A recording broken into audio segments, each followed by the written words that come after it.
You ever have those big, rough people, and you're like, oh, they'll never get saved, and those are the ones that usually do, right?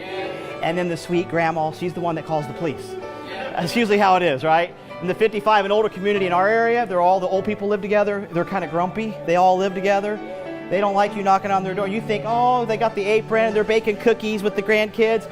They're like, you're from the church? 911, there's people knocking on my... You're like, whoa, I thought you'd be sweet. And the guy with the leather, the tattoos, you think he's going to be the rough one. How about we just preach the gospel to every creature? Yeah. And you know what you're going to find?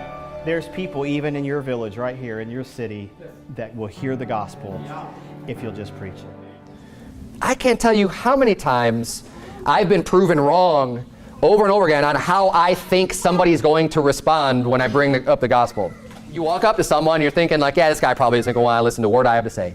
But you do it anyways because that's why you're out there. Because you care about people, you want to get them saved, right? You want to lead them to Christ. And then you're like, wow, I didn't think that person was going to give me the time of day. People that look real rough and gruff and kind of have a nasty look on their face, and you're like, oh man, I don't think I want to talk to this guy. Listen to every single word, hear well, receive Christ, get saved, amen. And then there's other people that look like the friendliest people in the world, and they're like, get out of my face. I don't want to have anything to do with you. You just never know. And the reason why I'm just bringing this up is because you don't know. We're not just looking for that one person that you decide is receptive. No, when I'm on the high street, I'm giving a flyer to everyone that's walking past and trying to get a conversation with everyone. And you know what? It throws up surprises. You know, I see like these three youths, and I'm thinking, oh, they're going to be receptive. And then I go to them, they're like, get out of it, you know? And they're like, don't give me a flight, fam, you know? I had that the other day.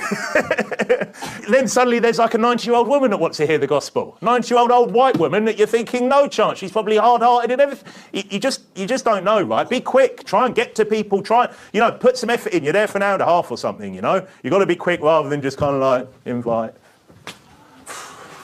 Phone out again and everything else, right? So we want to be quick. We want to go out quickly.